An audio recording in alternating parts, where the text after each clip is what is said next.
നമസ്കാരം. ശ്രീ ക്രിയേഷൻസിൻ്റെ പുതിയൊരു വീഡിയോയിലേക്ക് ഏവരെയും സ്വാഗതം ചെയ്തോളുന്നു. ഞാനിപ്പോൾ ഉള്ളത് വെൺപാലവട്ടം ദേവീക്ഷേത്രത്തിലാണ്. അവിടെ ഇന്ന് ഉത്സവത്തിൻ്റെ 7ാം ഉത്സവ ദിവസമായ ഇന്ന് പൊങ്കാല ദിവസമാണ്. അപ്പോൾ അതിൻ്റെ കുറേ കാഴ്ചകൾ നിങ്ങളെ ഒന്ന് ഷെയർ ചെയ്യാൻ വേണ്ടിയാണ് ഞാനിപ്പോൾ വന്നിട്ടുള്ളത്. പിന്നെ ഞാൻ ക്ഷേത്രത്തിനകത്തോട്ടുള്ള കുറച്ച് കാഴ്ചകളെല്ലാം കൂടെ റെക്കോർഡ് ചെയ്തതിന് ശേഷം പൊങ്കാല കാഴ്ചകൾ കാണിച്ചു തരാം. ഓക്കെ, അപ്പോൾ എല്ലാവരും ഞാൻ നമ്മുടെ ചാനലിലേക്ക് സ്വാഗതം ചെയ്യുന്നു. നമ്മുടെ വീഡിയോ ഇഷ്ടപ്പെടുകയാണെങ്കിൽ ചാനൽ സബ്സ്ക്രൈബ് ചെയ്യാൻ മറക്കരുത്. ഓക്കെ, അപ്പോൾ അമ്മയുടെ അനുഗ്രഹം എല്ലാവർക്കും ഉണ്ടാവട്ടെ എന്ന് പ്രാർത്ഥിച്ചുകൊണ്ട് ഞാൻ വീഡിയോയിലേക്ക് കടക്കുന്നു.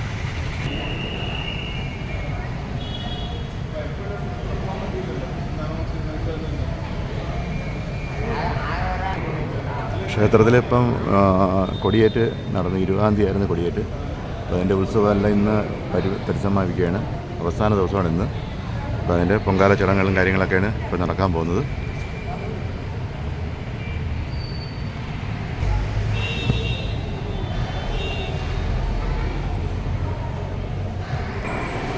ഇത് ഉത്സവത്തിന് ചെയ്തതാണ്. ഇവിടെ ദേവിയുടെ ഒരു രൂപം ഞാൻ ഇടയ്ക്ക് ഇതിൻ്റെ ഫോട്ടോ എടുത്തിരുന്നു, പക്ഷേ പോസ്റ്റ് ചെയ്യാൻ പറ്റില്ല. എനിക്ക് നല്ല സ്റ്റൈലായിട്ട് വരച്ചിട്ടുണ്ട്.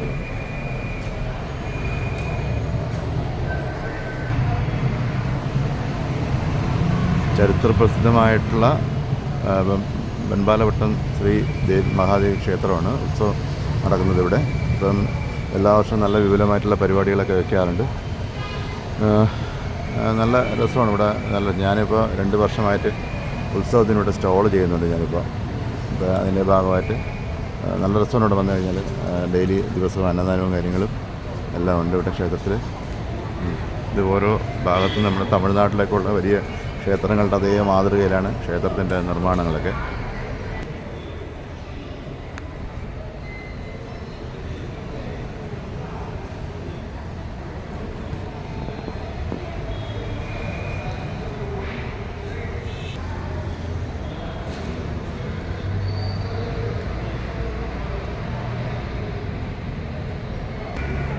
ഇത് ക്ഷേത്രത്തിന് മറ്റൊരു സൈഡ് ഇടതുഭാഗത്തൂടെയുള്ള കുറച്ച് കാഴ്ചകളാണ്. ഇതെല്ലാം രൂപങ്ങളൊക്കെ നല്ല ചുമരിലൊക്കെ ചെയ്തു വെച്ചിട്ടുണ്ട്. നല്ല രസമാണ് കാണാനൊക്കെ. ഇവിടെ വന്നു കഴിഞ്ഞാൽ നിങ്ങൾക്ക് വന്ന് ദർശനവും നേടി. പിന്നെ ക്ഷേത്രത്തിൻ്റെ മൂലസ്ഥാനം എന്നുള്ള കുറച്ച് താഴെയായിട്ട് ഒരു യോഗീശ്വര ക്ഷേത്രം, അതേപോലെ ഒരു കുളം, അങ്ങനെ കുറേ കാര്യങ്ങളൊക്കെ വെളിയിലാണ്, ഇതിൻ്റെ പുറത്ത് ഭാഗത്താണ്. അപ്പോൾ അത് കാണാനൊക്കെ നല്ല രസമുള്ള കാഴ്ചകളാണ് ഇതൊക്കെ. ഞാനിതെല്ലാം ഇതിലോട്ട് കഴിഞ്ഞതിൻ്റെ മുമ്പിലത്തെ വർഷത്തെ ഒരു വീഡിയോയിൽ ഞാൻ ചെയ്തിട്ടുണ്ട്. അതിൻ്റെ മറ്റൊരു വീഡിയോയിലാണ് ഞാൻ ഇപ്പോൾ നിൽക്കുന്നത്. അപ്പോൾ ഞാനതും നിങ്ങൾക്കൊക്കെ കാണിച്ചു തരാം.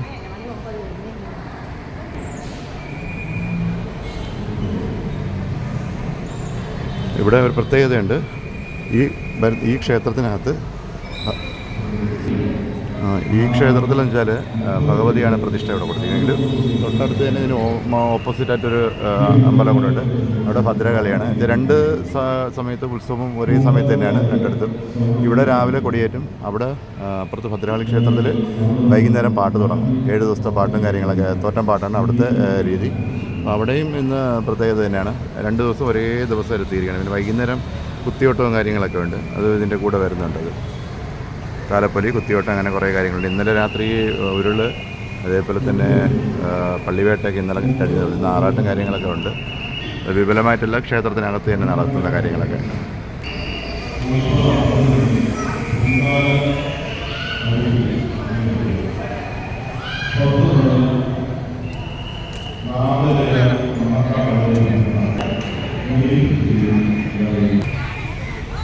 ഇതാണ് ഇവിടുത്തെ ഭദ്രകാളി ക്ഷേത്രം. പ്രതിഷ്ഠയൊക്കെ അകത്താണ്. പിന്നെ അവിടെ ഇപ്പം പണി നടക്കുന്നുണ്ടോ, ഗോപുരത്തിൻ്റെയൊക്കെ പണി നടക്കുന്നുണ്ട് അവിടെ. അവിടുത്തെ കാഴ്ചകൾ കുറച്ച് കാണിക്കാം.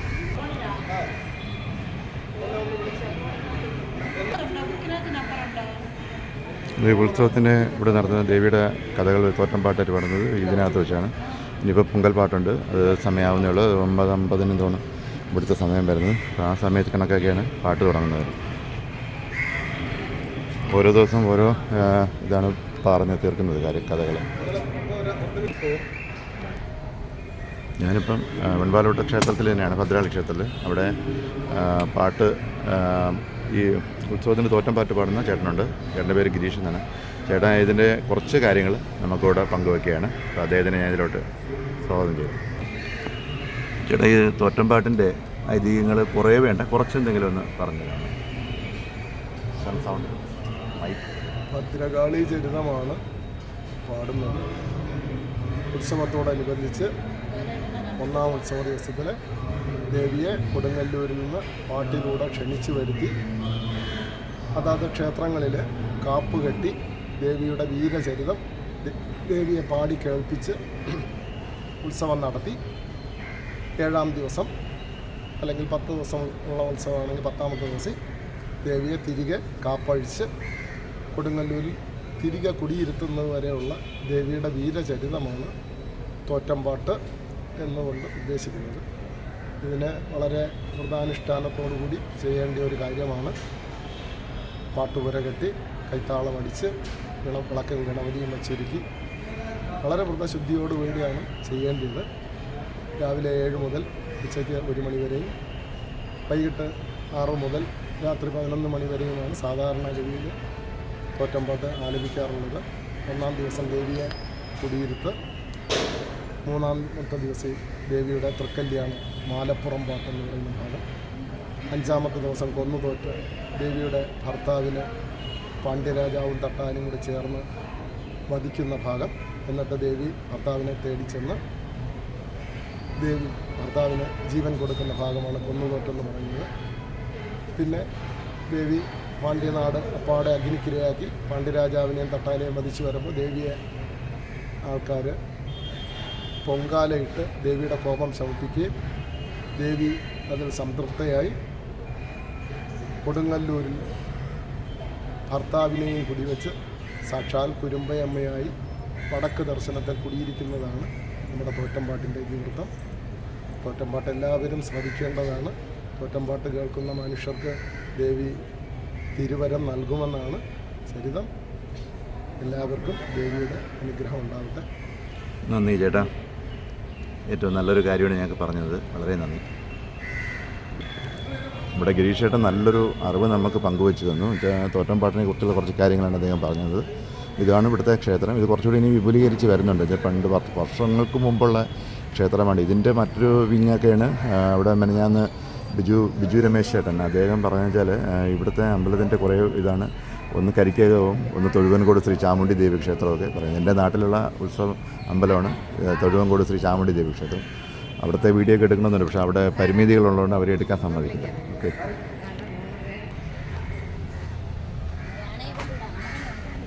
ഈ ക്ഷേത്രത്തിൻ്റെ ഭദ്രകാളി ക്ഷേത്രത്തിൻ്റെ അവിടെ ഇടുന്ന പൊങ്കാലിടുന്ന ഭക്തജനങ്ങളാണ്.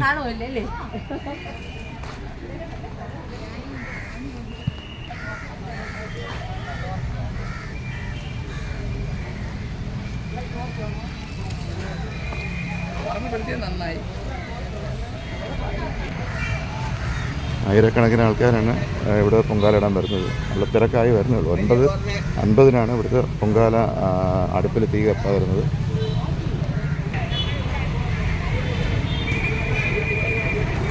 ഇത് ഇവിടെ നിന്നാണ് വെൺപാലോട്ട ക്ഷേത്രത്തിൻ്റെ നാഗരകാവ് യോഗീശ്വര ക്ഷേത്രത്തിലേക്ക് പോകുന്നത്. ക്ഷേത്രത്തിൻ്റെ വലത് സൈഡിലാണ് ഇത് വരുന്നത്. ഇത് താഴോട്ട് കാണാനൊക്കെ നല്ല രസമുള്ള കാഴ്ചകളൊക്കെ ഉണ്ട് ഇവിടെ.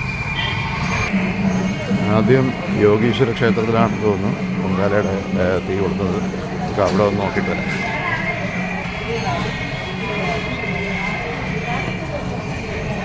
ഇരുന്നോ, കുഴപ്പമൊന്നുമില്ല.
ഇപ്പോൾ കറക്റ്റ്.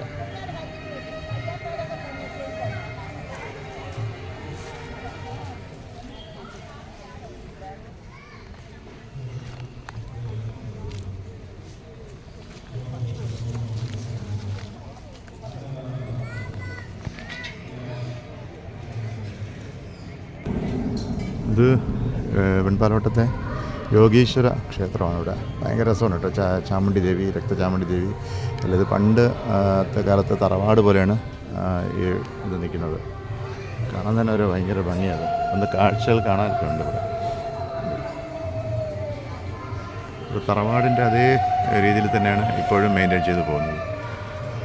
ഓലയിലാണ് തറവാട് തീർത്തിരിക്കുന്നത്.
ഓ,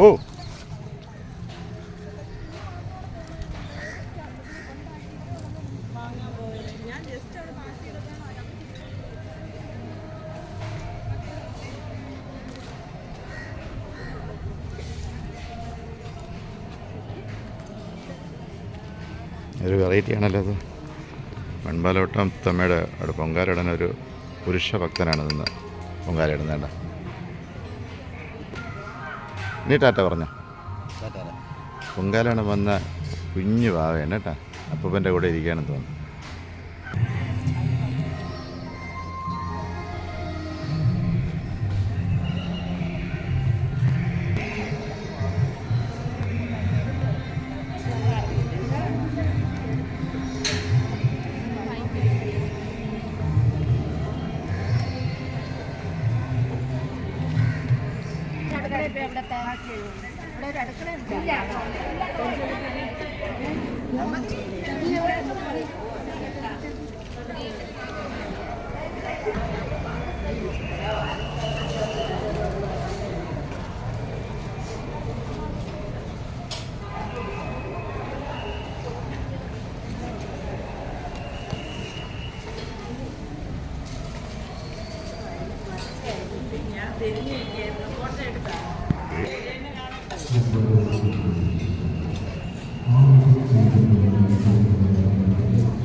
അങ്ങനെ നമ്മുടെ പൊങ്കാല കാഴ്ചകൾ നിങ്ങളിലേക്ക് എത്തിക്കാൻ പറ്റിയെന്നാണ് എൻ്റെ വിശ്വാസം.